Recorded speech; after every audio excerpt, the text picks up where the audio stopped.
여러분 안녕하세요. 네, 수화통역 기초 두 번째 2강 이제 수화통역학 개론 수업을 계속 이어가도록 하겠습니다. 지난 시간에는 우리가 수화통역의 역사, 배경들을 한번 살펴보았고요. 이제 오늘은 이제 수화통역의 이론들이 어떤 것이 있는지에 대해서 살펴보도록 하겠습니다. 물론 이 수화통역의 이론만이 아니라 통역의 이론이라고 할 수 있습니다. 그래서 전체 통역학의 이론에서 수화통역도 포함된다고 제가 설명을 드렸었죠. 그래서 지금 시간에는 수화를 중심으로 이 이론들을 저희가 설명을 드릴 거고, 통역학 개론 시간이 되면 좀 더 자세하게 학문적 기반까지 설명을 드리도록 하겠습니다. 먼저는 통역 이론 중에 지금 통역학계에서 많이 이렇게 대두되고 있는 이론이 의미 이론이라고 합니다. 저 셀레스코비치라는 분이 연구를 하신 건데요. 저 의미 이론이라는 게 뭐냐면, 첫 시간에도 설명을 드렸지만 단어와 단어의 치환, 문장의 모양을 그대로 어떤 다른 언어로 취환하는 것이 아니라 한국어를 수어 단어에 취환해서 표현하는 것이 아니라 한국어 속에 있는 문화적인 개념, 또 의미론적 개념들을 수어 문화에 일치시켜서 수어 문화의 의미와 수어의 개념 등으로 바꾸는 것이 의미 이론이라고 할 수 있겠습니다. 그래서 이게 동시 통역의 변환에 초점을 맞추고 있다고 말을 하는데요. 이게 무슨 말이냐면요. 순차 통역이나 번역에 있어서 의미 이론을 적용하기는 쉽습니다. 왜냐하면 발화자의 발화를 듣고 내가 도착어로 통역해서 변환시키는 데 시간적인 여유가 있기 때문에. 그러나 동시 통역일 때는 정말 말 그대로 하는 말을 내가 그대로 동시에 또 통역을 해야 되기 때문에 의미론적으로 변환이 쉽지는 않습니다. 나도 모르게 아주 직관적으로 바로바로 그 어휘 그대로 드러날 수도 있기 때문에. 그래서 우리가 동시 통역에 의미 이론을 적용하는 것은 굉장히 중요하다고도 할 수 있겠습니다. 통역의 어떤 질을 결정한다고도 할 수 있겠습니다.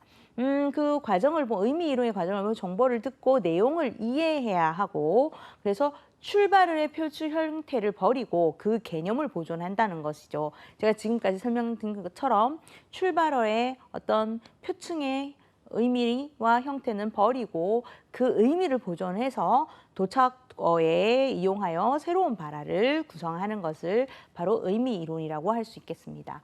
그래서 출발 형태의 표출, 출발어의 형태를 버림으로 그것을 비언어화하고 발화로 내가 다시 나갈 때는 그것을 다시 언어화해서 보낸다고 할 수도 있겠습니다. 그래서 출발어 하나하나를 도착어로 변환하는 것이 아니라 통역인이 분석하며 이해해서 그 이해의 바탕으로 도착어를 재구성하게 되는 것입니다. 자, 여기서 잠깐 이게요, 의미 이론은 그 의미의 파악이 정확할 때는 정말 정확한 통역이 이루어질 수 있습니다. 그런데 통역자가 그 의미를 왜곡해서 이해하게 되면 결국은 통역이 전달되는 것은 오류가 생기게 되겠죠.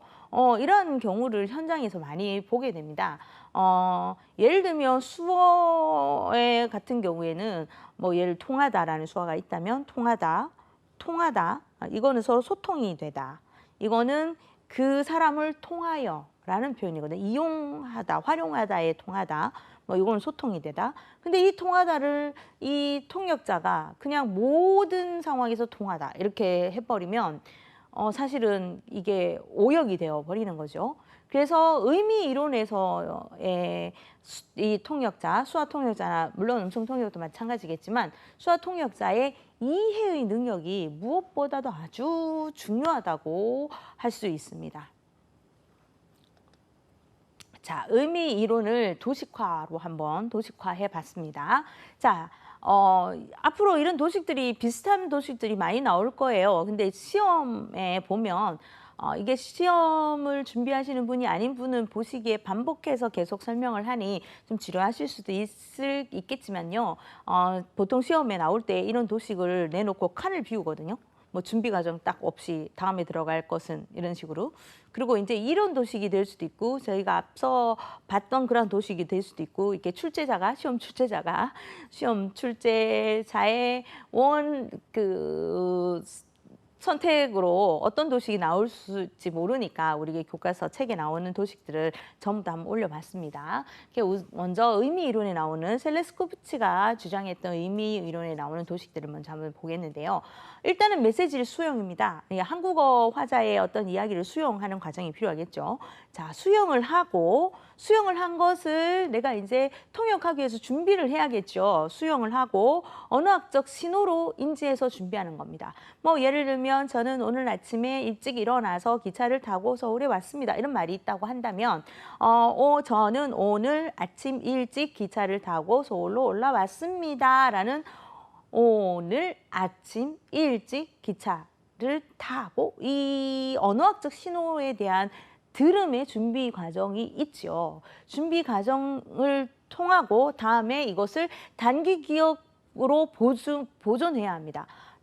오늘 아침에 기차를 타고 서울 왔습니다라는 수와 동시에 나가는 건 제 자신의 이야기이기 때문에 오늘 아침 저는 아침 일찍 기차를 타고 서울 왔습니다가 되지만 이걸 다른 사람이 하는 말을 듣고 수화 통역을 전달하게 된다면 이야기를 듣고 기억하는 게 필요하겠죠. 시차가 있죠. 그렇죠? 그래서 이해함으로써의 기억 보존, 단기 기억 보존이 필요합니다.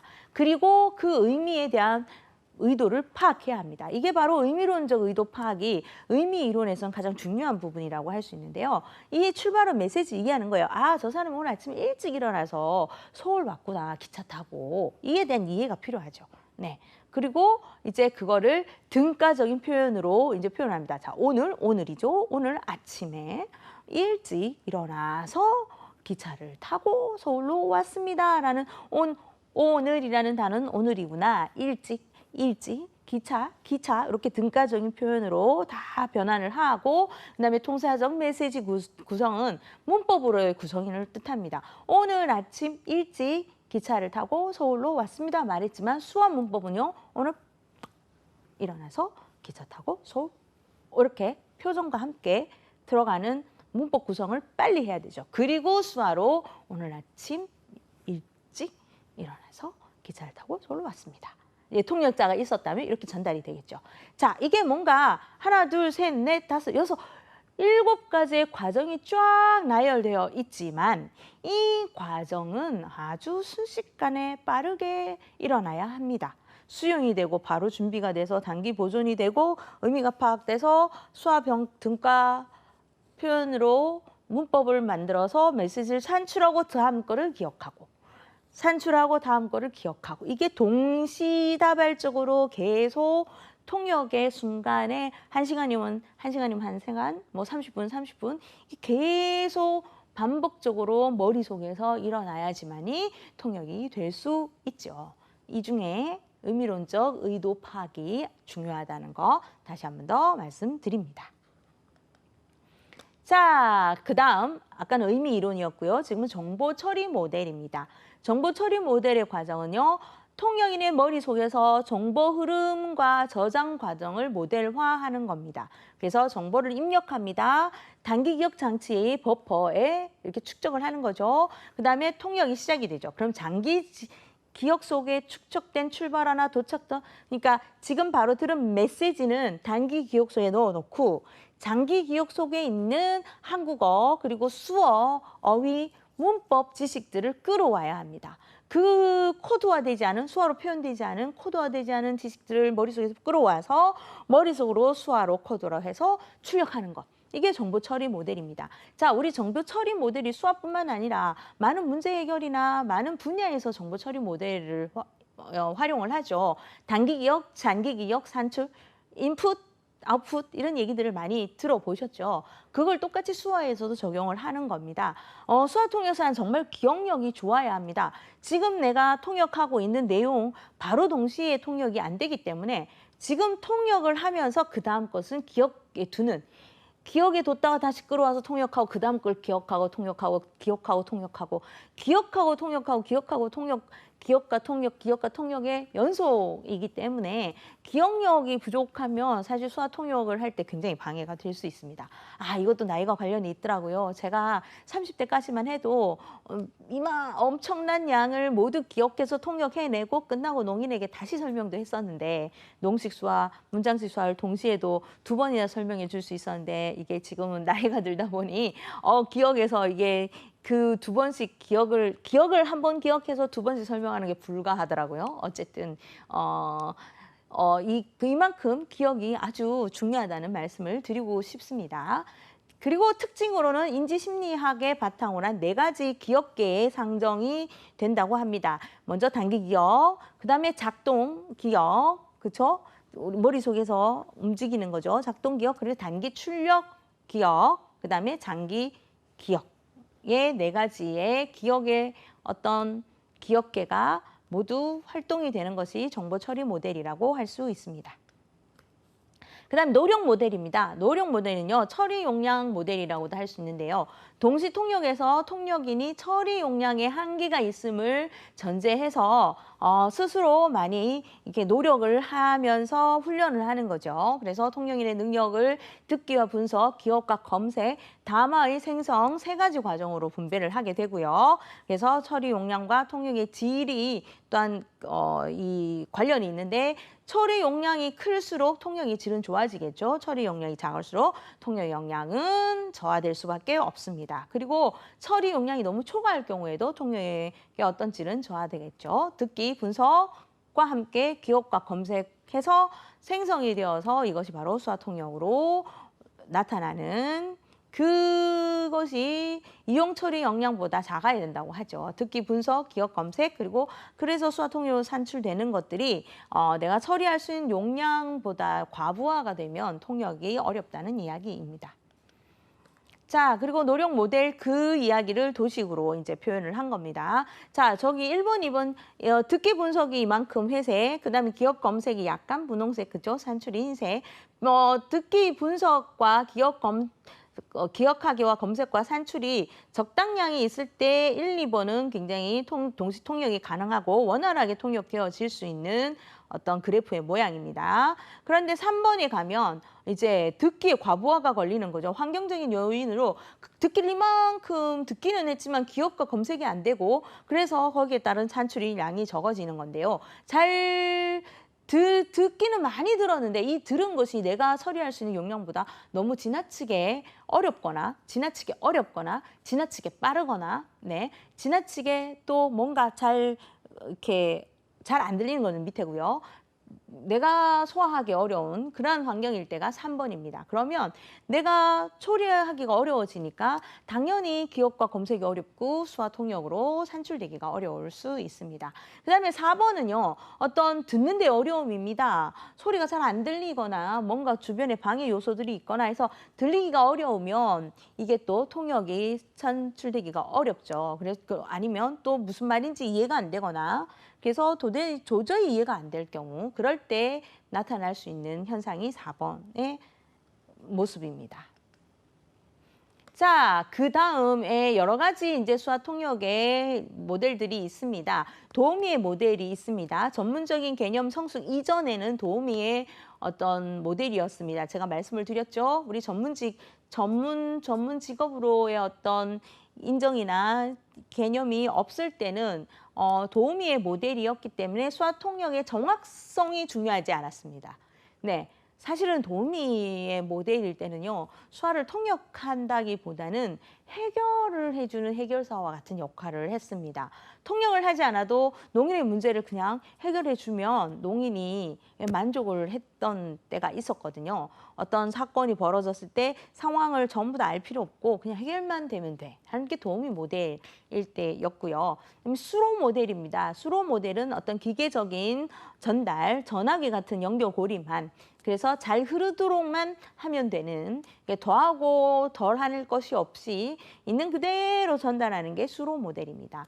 기호학적 모델입니다. 역시 그것은 이제 한국어와 수어로, 한국어를 수어로 변환하면서 1대1 대칭을 하거나 아니면 한국 문화를 농문화, 한국 문화에 대칭적으로 표현할 수 있는 게 기호학적 모델이고요. 커뮤니케이션 촉진 모델입니다. 이것은 어쩌면 가장 이상적일 수 있어요. 커뮤니케이션이 잘 될 수 있도록 중간자의 역할을 하는 수화통역, 중립적인 촉진을 해주는 수화통역을 뜻합니다. 그래서 촉진은 정보의 편중 없이 평등한 커뮤니케이션이 이루어질 수 있도록 하는 기능이 바로 촉진이라고 할 수 있습니다. 자, 다음은 사회 언어학적 모델입니다. 이제 언어의 의식, 어휘, 통사, 문법이죠. 통사, 의미, 문맥, 그런 문화 인식, 심리적인 요인, 평가 등을 중심으로 이제 통역을 하는 것을 사회 언어학적 모델이라고 할 수 있습니다. 그러면 이중 언어, 이중 문화 모델입니다. 이중 언어, 이중 문화 모델은 투바이라고도 하는데요. 이 이중 언어, 이중 문화는 이게 전문가로서의 통역 모델로 통역 재산을 전문성을 가지고 파악하고 수신자와 화자 사이에서의 다리 역할을 한다고 이제 있는데요. 이 이중언어, 이중문화 모델은요, 언어적으로 일단은 모어를 습득하고 모의 문화를 습득한 상태에서 다른 언어, A 언어, B 언어, C 언어, 그런 외국어들을 습득을 할 때 훨씬 더 내가 습득이 잘 된다는 이론입니다. 통역 이론이라기보다는요, 농교육, 농인의 언어 교육에서 이제 먼저 출발한 이론이고요. 외국에서는 종단 연구들이 많이 있었습니다. 수화를 먼저 가르치고 수화를 가르친 후에 음성 언어의 문자 언어를 가르쳤을 때 효과가 있는지 없는지의 실험들이 있었는데 그 실험들의 결과를 보면 수화를 먼저 100% 익힌 후에 그 음성 언어, 문자 언어를 가르쳤을 때의 효과가 그렇지 않은 집단보다 훨씬 더 크게 나타났다는 연구 결과가 있습니다. 그래서 이중 언어, 이중 문화로 농인의 문해 교육을 시키는 것이 훨씬 더 효과가 있다고 입증을 한 건데 저것을 수화 통역 모델로 이제 활용을 해서 수화 통역사 또한 이 이중 언어, 이중 문화를 이해하고 또 그러한 입장으로 통역을 해야 된다는 겁니다. 농인의 언어인 수화로 전달을 할 때는 이 농문화와 어떤 농식 수화라고 말하는 관용 수화의 어떤 활용 이런 것들이 필요하다고 할 수 있겠죠. 그다음에 텍스트 분석과 담화 분석 모델입니다. 텍스트 분석은 텍스트죠. 텍스트. 그러니까 글로 된 텍스트 분석을 하는 거고 담화는 어떤 우리가 대화의 상황, 화용론의 상황에서의 어떤 분석의 모델인데 이러한 것들은 어떤 통역의 훈련의 과정에서 필요하다고 할 수 있겠습니다. 자, 다음은 인지 모델입니다. 인지 모델은 인지한다는 뜻이죠. 그래서 인지 모델은 좀 많은 우리가 언어의 본질, 특히 의미론에 대한 어떤 언어적인 공부가 많이 더 필요하겠죠. 언어적 의미의 본질을 알아야 되고 산출을 할 때 언어적 의미를 통한 사고가 의미의 표현으로 산출을 해야 되고 또 타인에 대한 이해의 의미를 이해하는 과정이 필요하다고 할 수 있겠습니다. 인지 언어학 혹은 인지 의미론이 있습니다. 그것을 바탕으로 접근하는 수화 통역 모델이라고 할 수 있겠습니다. 그다음에 인지 모델은 인지 영역과 틀이 있습니다. 그래서 인지 영역은 의미 단위와 이해에 관계되는 범위를 얘기하고요. 이상적인 인지 모델은 복합적인 개념 구성에 필요한 영역이라고 할 수 있고요. 틀은 부분을 이해하기 위해서 그걸 속한 전체를 이해한다는 말이 있죠. 부분을 이해하기 위해서 그것이 있는 전체를 이해해야 한다는 개념의 체계가 바로 틀이라고 할 수 있습니다. 그리고 정신적인 공간으로 현실 공간과 신념의 공간을 말할 수 있습니다. 자, 그리고 통역 제3장 이제 통역의 종류와 통역의 기반에 대한 이야기를 하겠습니다. 이제 수화 통역의 종류는 보면 시간의 흐름에 따라서 통역하는 것, 또 수화 통역의 방법, 문법으로 통역하는 거, 회의의 형식으로 통역하는 거, 직종에 따라서 통역하는 것들로 구분할 수 있습니다. 수화 통역은 다양한 수요자와 다양한 장들이 있습니다. 무슨 말이냐면 수화 통역은 다양한 농인들이 다양하다는 얘기죠. 농인들의 다양한 특성들에 맞게 통역을 해야 되고 또 다양한 장들은 어떤 뭐 병원의 장, 뭐 동사무소, 병원, 경찰서와 같은 다양한 장들에 맞춤의 통역이 필요하다는 의미가 되겠죠. 우리 농인들이라고 해서 수화를 모두가 다 잘하는 것 아닙니다. 농인들 중에서도 수화가 조금 서투른 농인도 있고요.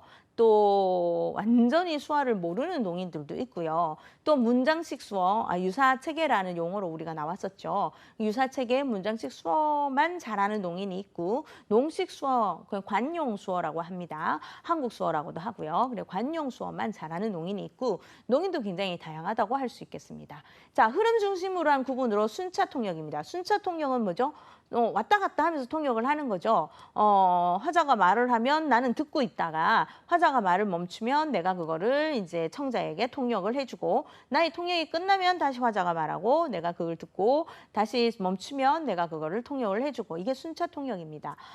그래서 내가 들으면서 이해하는 것과 내가 통역하는 표현이 시간적인 교차가 되기 때문에 여유가 있죠. 그래서 심리적인 부담이 적습니다. 왜냐하면 화자가 말하는 것에 내가 이해가 안 되면 다시 되물을 수 있어요.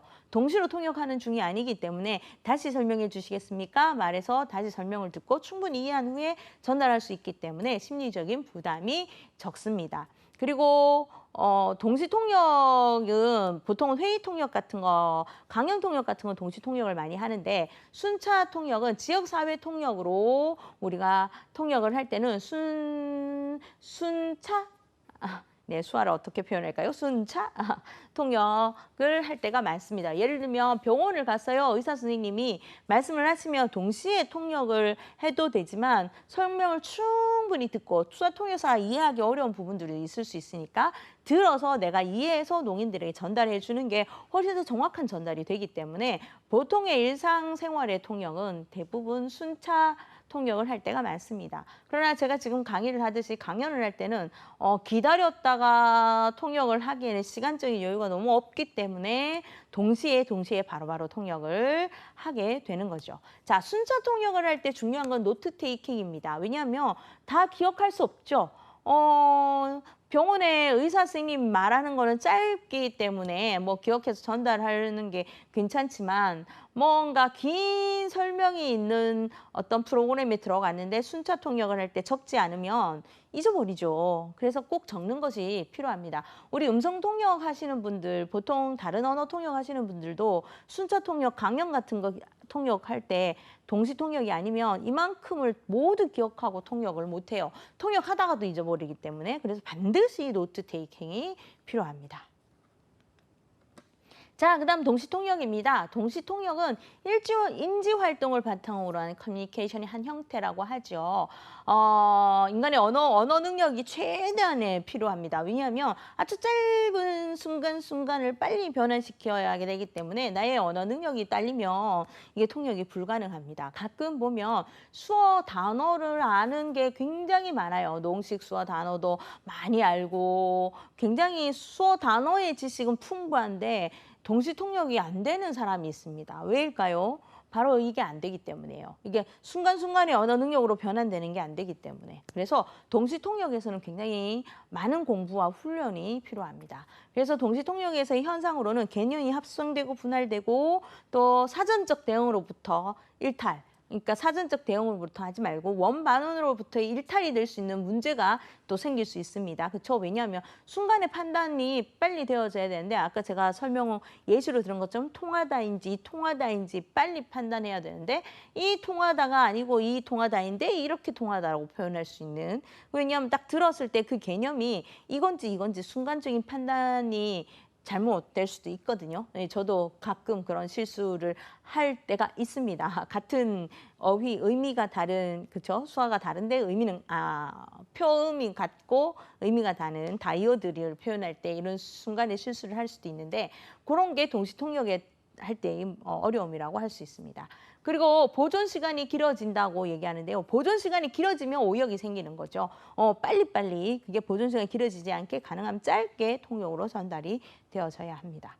자, 그리고 동시 통역에서 우리가 빠질 수 있는 문제가 추가역입니다. 유사체계라는 말로 우리는 또 설명을 드렸고, 제가 중간중간에 한글 대응식 수어라는 말씀도 드렸습니다. 이게 원래 옛날에 저희가 수어를 배울 때는요, 문장식 수어, 문법식 수어라는 용어를 썼었습니다. 그런데 이제 이 용어를 바꾸자. 문법식 수어라는 말보다 문장식 수어라는 말보다 그래서 책에는 우리 수어 통역 학 개론에서는 유사체계라는 말과 추거역이라는 말로 지금 등장하고 있고요. 지금 우리는 공식적으로 한글 대응식 수어라고 말하고 있습니다. 그래, 추거, 추거, 단어 대 단어로 치환해서 통역을 한다는 뜻입니다. 한번 문장을 볼까요? 말 하나하나를 그대로 옮기는 것이라고 얘기하죠. 동일한 언어 형식을 바탕으로 형태만 바뀌는 거. 아까 제가 설명드린 것처럼 예를 들면 오늘 아침에 일찍 일어나 기차를 타고 서울 왔다 할 때 일찍 일어나 이거 일찍 그치만 일찍 이런 수화도 있거든요. 그런데 이런 농인의 어떤 관용적인 표현에 이걸 쓰기보다는 빠르다라는 수화에 일찍을 사용하게 된다면 바로 이게 추거역이 된다고 할 수 있겠습니다. 자, 추거역 이렇게 문장식 통역으로서의 문제는 뭐냐면 이렇게 추거역에 문제가 생긴 이유는 수화 교육에서의 그릇된 언어의식과 교육 방법이 문제라고 지적하고 있죠. 네, 이제 청인들이 수화를 가르침으로 해서 이제 청인의 언어인 어떤 한글 단어 대 수어 단어를 매칭시켜서 가르쳤던 어떤 그러한 문제 때문에 많은 우리 청인 수화 통역사들이 처음에는 저 추거역에 집중을 했던 시기가 있었습니다. 근데 지금은 이제 많은 분들이 이제 관용 수어의 중요성들이 많이 대두됐기 때문에 거기에 대한 연구와 공부와 또 자료들이 많이 나와서 이제는 수어 통역의 분위기가 옛날과는 좀 많이 달라졌습니다. 근데 농인의 분위기가 좀 달라졌어요. 지금의 젊은 농인들은 오히려 농식 수어로 표현하는 것을 못 알아보는 때가 있습니다. 와우 수술과 또 보청기의 성능이 너무 좋아져서 이제 젊은 20대는 완농보다는 좀 들을 수 있는 농인들도 많거든요. 들을 수 있는 농인들은 청인의 음성 언어를 어느 정도 듣기 때문에 수화가 음성 언어와 수화가 똑같기를 바라는 농인들도 있습니다. 그래서 추거역을 우리 책에서는 굉장히 부정적으로 표현하고 있지만 농인들 중에는 저 추거역을 더 선호하는 농인들이 요즘은 많이 늘고 있습니다. 그래서 수화 통역사가 더 힘들어졌어요. 네, 문장식 수화인 저 추거역 수화 통역도 잘해야 되고 또 농인들의 언어인 관용 수화 통역도 잘해야 되고 둘 다 잘해야 둘 다 만족시켜 줄 수 있는 수화 통역사가 된 게 지금의 현실이기도 합니다. 자, 그 다음은 이제 기능 중심으로 한 구분으로요. 이제 회의 통역입니다. 회의 통역은요. 말 그대로 이제 회의할 때의 통역을 뜻하는데요. 이게 왜 회의 통역이 중요한가 하면 우리 수화 통역 말고 이제 음성 언어 통역에서는 국제적으로 통역을 할 수 있는 기회가 회의 통역.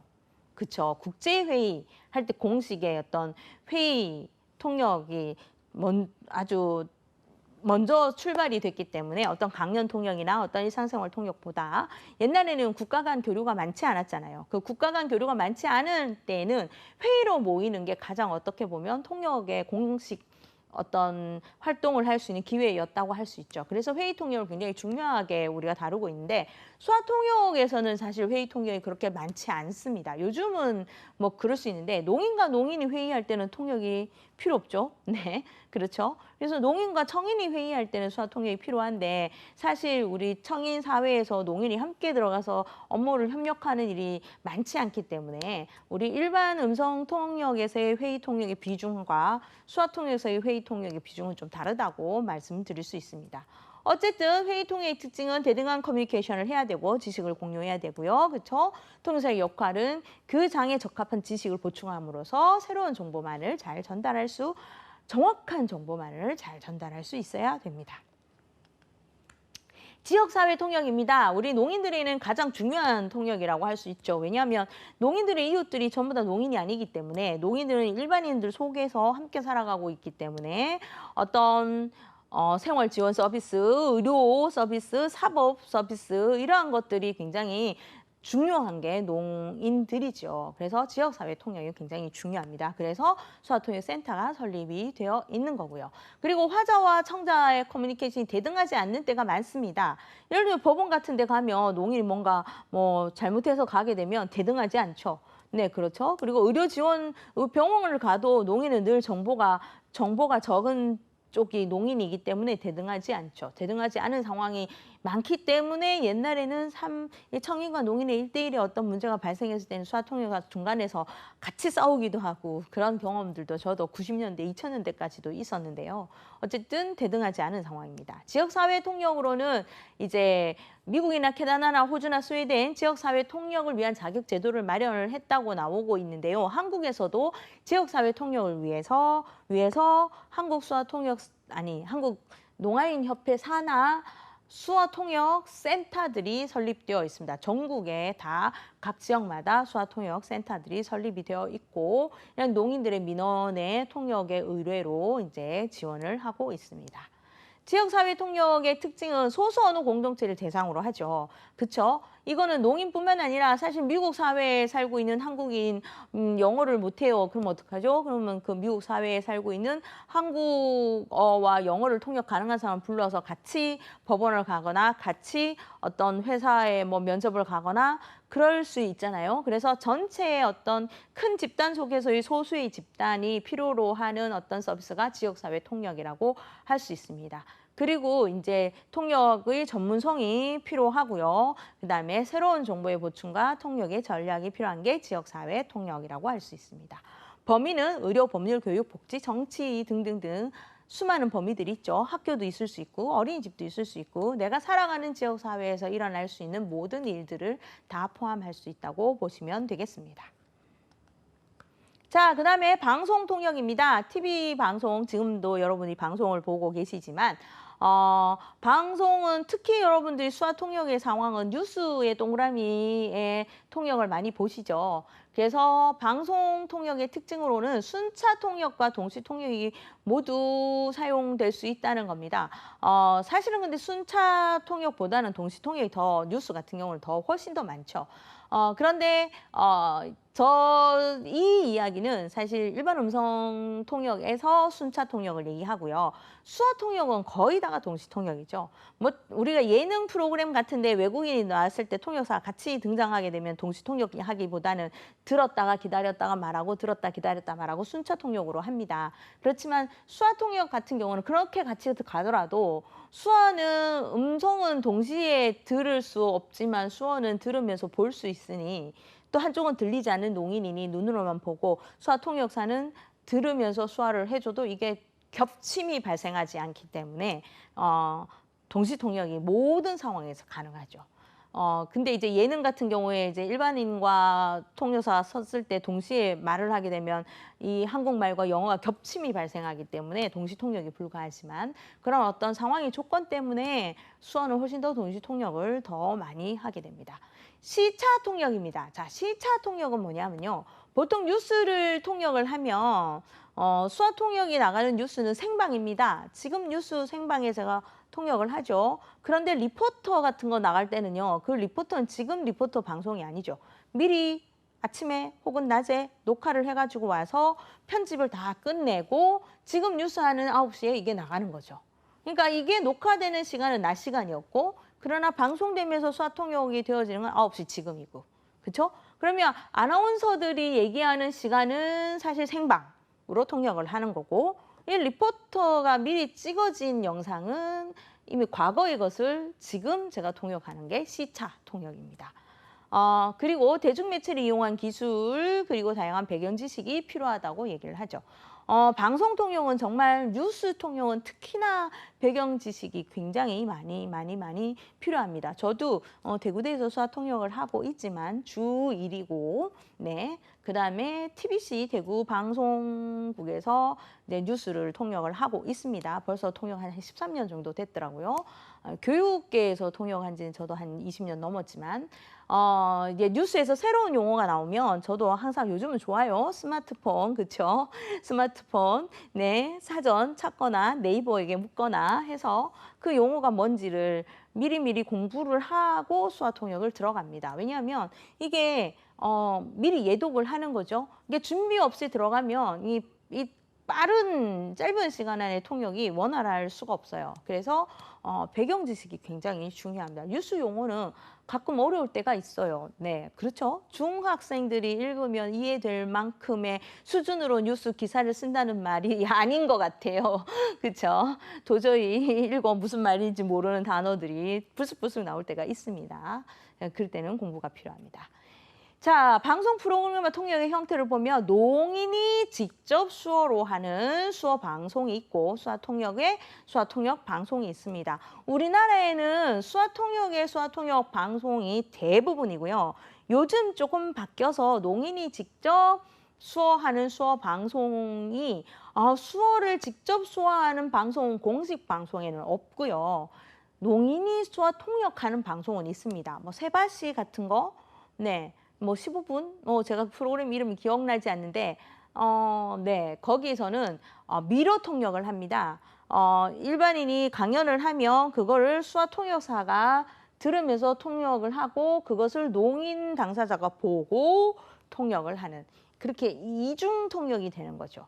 강사의 강연을 듣고 수화 통역사가 통역을 해주면 농인이 보고 수화로 전달을 하는 요거는 지금 우리나라에서 지금 공방송에서 시작이 되는데 그게 아니라 여기서 얘기하는 농인이 직접 이렇게 수화를 한다는 건 일본 같은 경우는 농인이 뉴스 같은 걸 직접 수화로 해요. 물론 공공 채널 아니고 케이블이긴 합니다만 농인이 직접 수화로 뉴스를 전해요. 지금 사회의 이슈 뭐 여러 가지를 농인이 직접 수화로 전하는 거를 뜻하는 거고요. 한국에도 있습니다. 인터넷 방송으로. 네, DBN 한국농아방송이라는 인터넷 그 다음 카페에 올려져 있는 방송인데요. 거기서는 2주에 한 번인가씩 이제 이 사회의 어떤 문제들이나 이슈들을 가지고 농인이 직접 수화로 표현을 해주고 또 농사회의 어떤 일들까지도 포함해서 농인이 직접 앵커처럼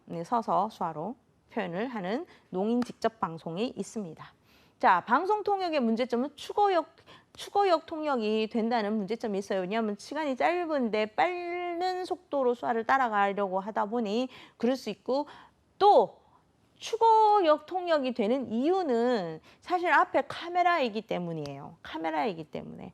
앞에 농인이 앉아 있으면요. 눈을 마주하고 뭔가 이해가 되는 눈빛을 바라보면서 통역을 하면 농식 수어, 관용 수어의 표현으로 통역이 쉬운데 그게 아니고 카메라를 바라보고 있으면 이게 사람이 아니다 보니 이제 청인의 입장에서는 그냥 문장식의 수어들이 나오게 되는 겁니다. 그래서 눈을 마주하고 직접 1대1 통역하는 상황과 제가 지금 강의하고 있는 것처럼 카메라를 보면서 강의하는 건 굉장히 다르다고 할 수 있겠습니다. 자, 네, 농인의 일상적인 수어 형식을 고려하지 않는 이유가 바로 카메라 때문입니다. 넘어가겠습니다. 대상을 중심으로 한 구분으로는요. 이제 수화 통역의 대상인 수화 원어민을 중심으로 하는 대상은 감소하고 있다. 여기 수화 원어민 중심으로 하는 대상이 감소한다는 말은요. 수화 원어민이라고 말하면 어릴 때부터 수화를 배우고 자란 사람이거든요. 네, 예를 들어 농부모 밑에서 태어나 농부모와 농자녀로서 대화를 하면서 자라면 이건 수화의 진정한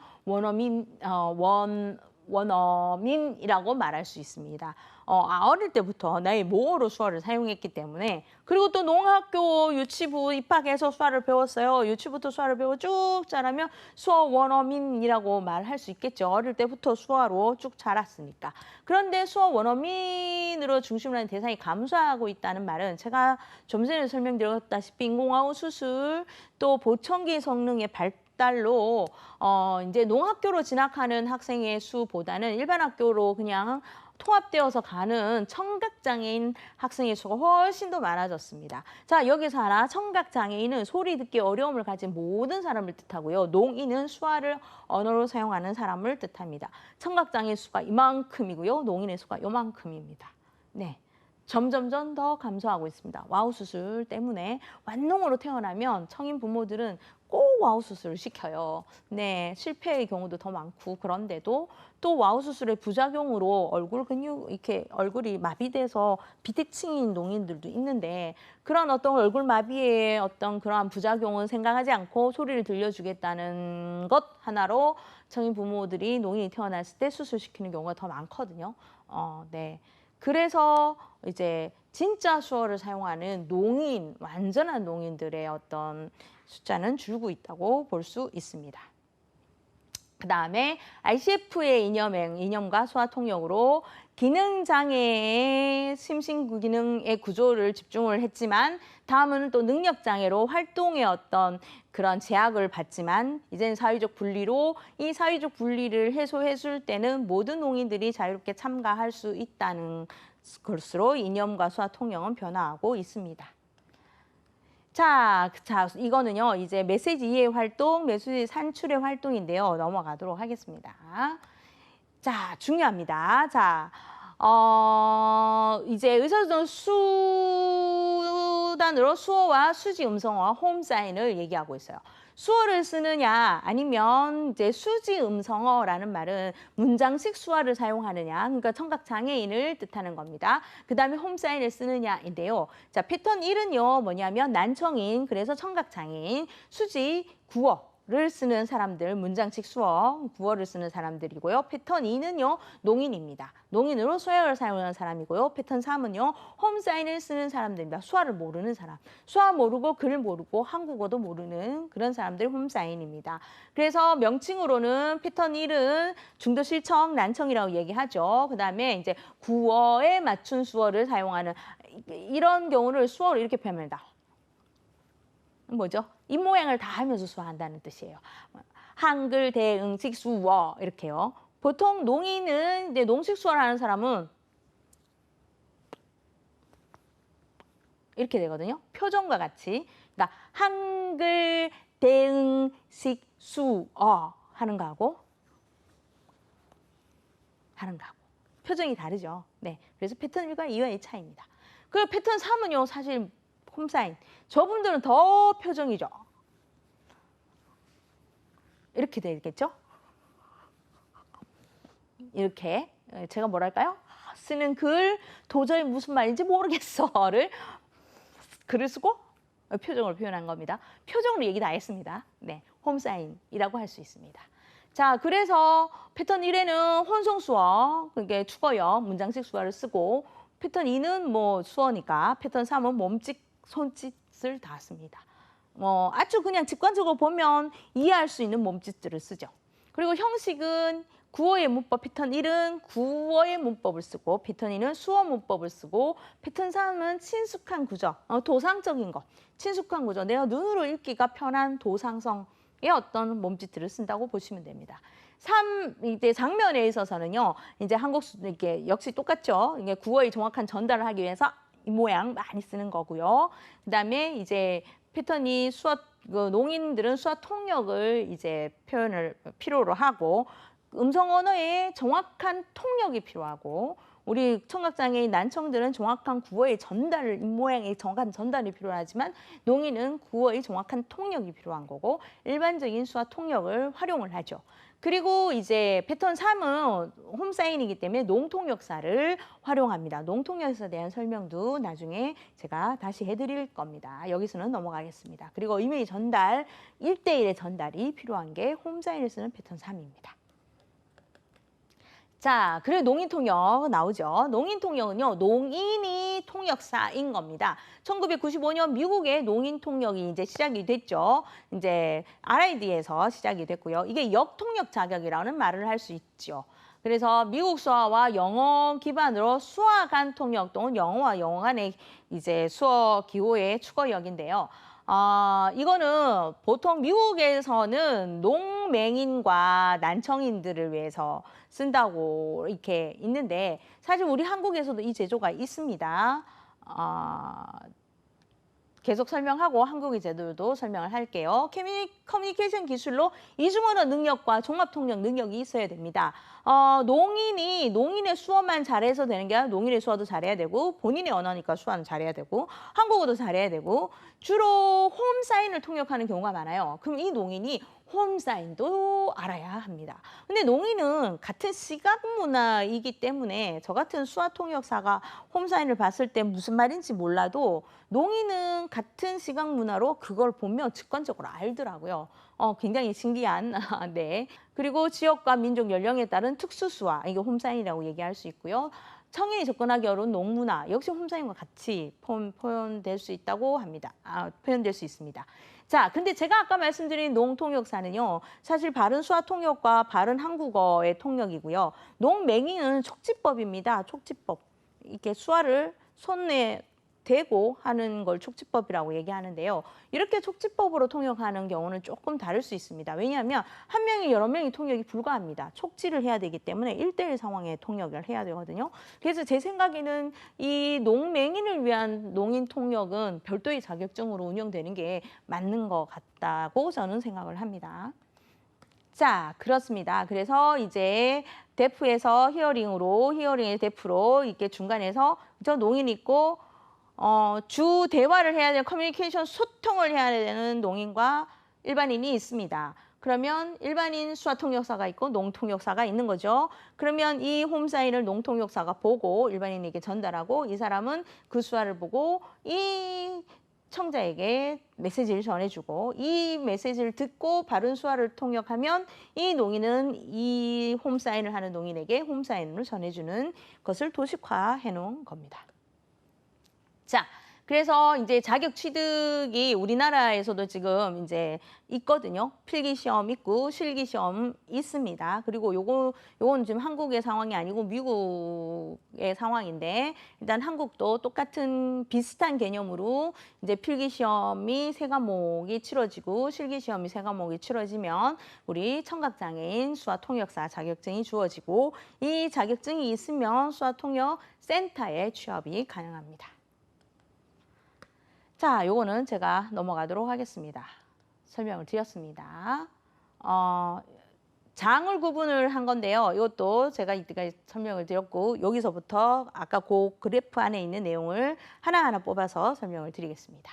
자, 먼저 의료입니다. 의료는 이제 병원과 보건소이죠. 여기서는 이제 정보가 의사가 많이 가지고 있고 우리 통역하는 사람들의 정보가 적죠. 그래서 어떤 의사의 어떤 일방적인 주도로 통역이 되어지는 상황이라고 할 수 있습니다. 그래서 통역할 때 주의할 점이 뭐냐면 정확한 정보를 전달하기 위해서 의사가 얘기한다고 기죽지 말고 우리 수화 통역사는 당당하게 의사 선생님한테 필요한 걸 다 묻고 정보를 찾아내서 전달해 줄 필요가 있습니다. 뭐 가끔 의사 선생님이 정보를 잘 얘기 안 하시려고 하는 분이 가끔 계시더라고요. 그러면 여러분들이 열심히 잘 그 정보를 빼내서 전달해 주시기 바랍니다. 과제는 의료의 전문 지식과 정보의 전달 기술이 필요하고요.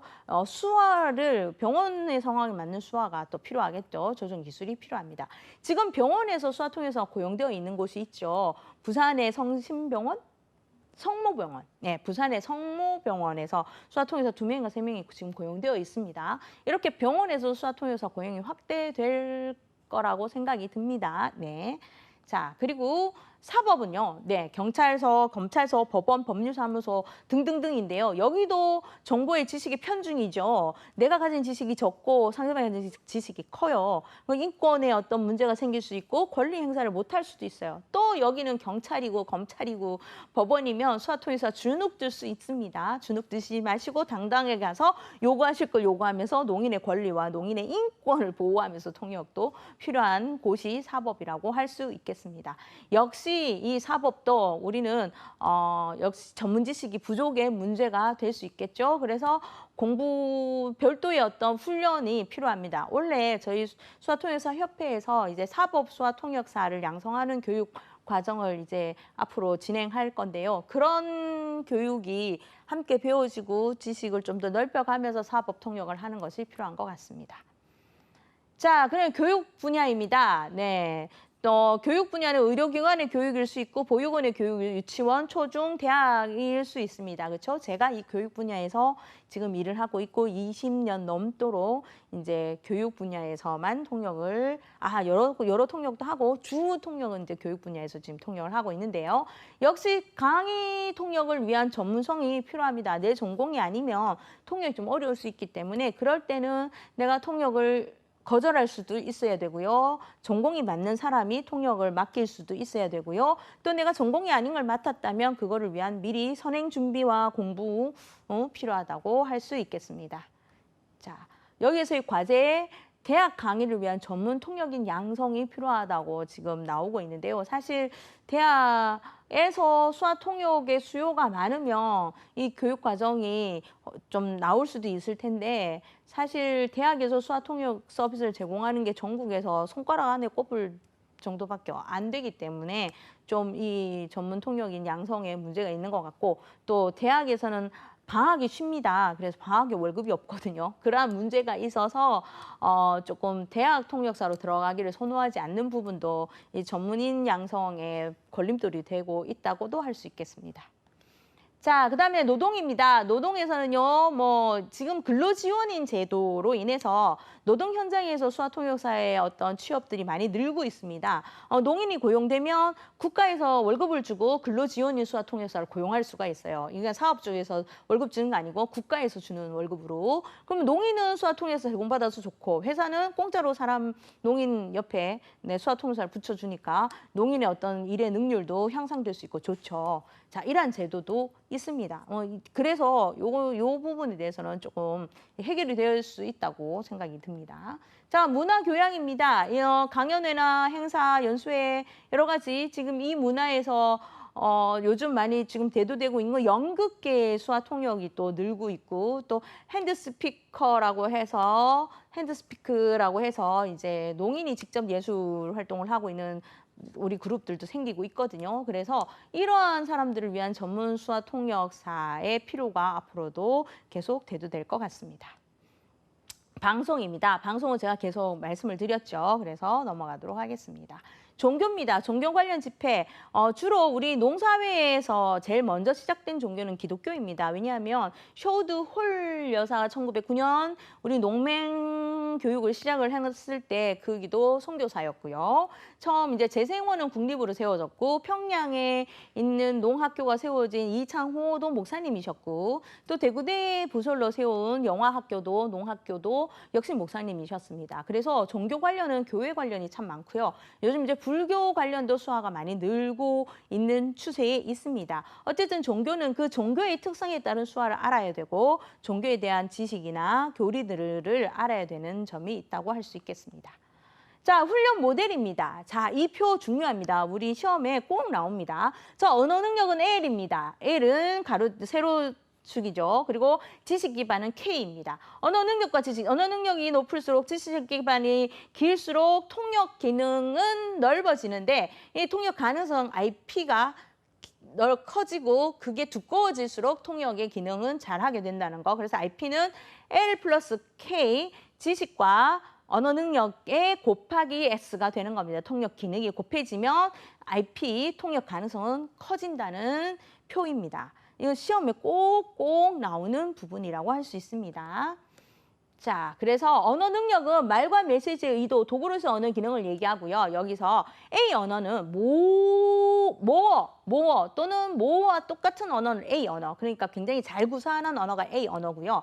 B 언어는 모어는 아니지만 완전한 능력을 가진 정말 모어처럼 잘하는 언어. C 언어는 어느 정도 아주 그래도 구사가 되는 언어 C 언어입니다. A 언어는 모어 또는 모어만큼 아주 잘하는 거. B는 모어는 아니에요. 그런데 예를 들어서 한국인이 영어를 아주 잘해. 그럼 B 언어가 되는 거예요. C 언어, 한국인인데 영어를 아주 잘하는데 일본어도 조금 해. 그러면 C 언어가 되는 겁니다.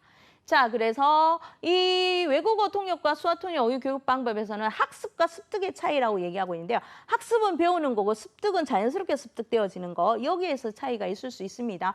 외국어 통역은 습득과 학습이 자연스럽게 될 수 있지만 수화 통역은 우리가 수화 통역사는 습득인 경우는 거의 없죠. 거의 다 학습을 해야 되죠. 우리가 배워야 되는 상황이 많기 때문에 우리 부모님 농인이 아닌 이상 어쨌든 그런 차이가 있습니다.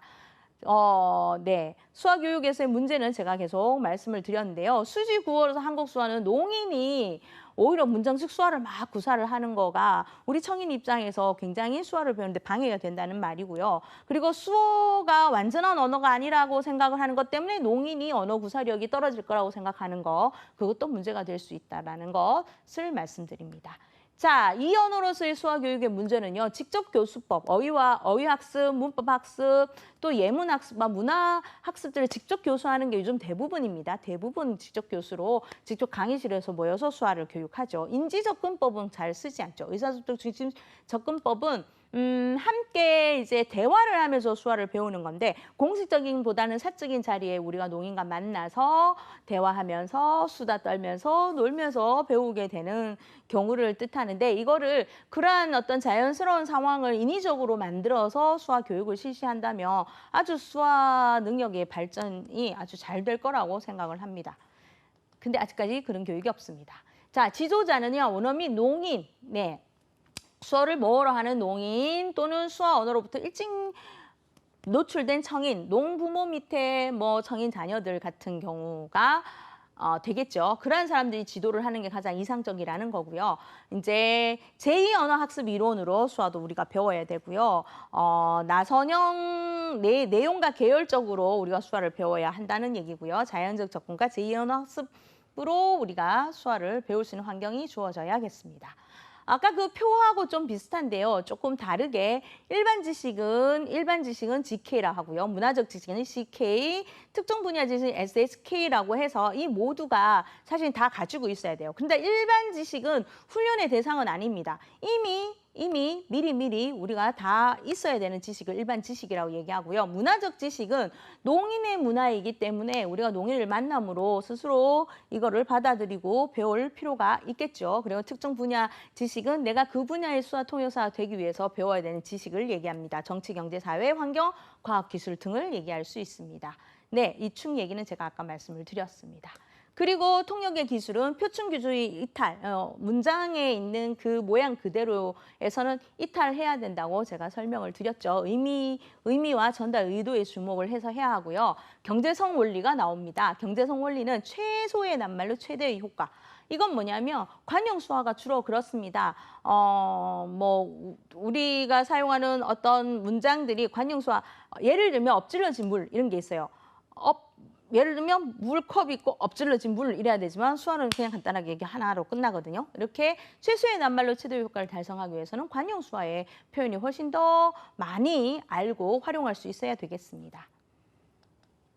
자, 통역 능력, 이중 언어 문법적 능력과 언어 운용 능력이 있어야 되고 문화 간의 화용적 처리 능력이 있어야 되고 언어 간 담화 처리 능력이 있어야 됩니다.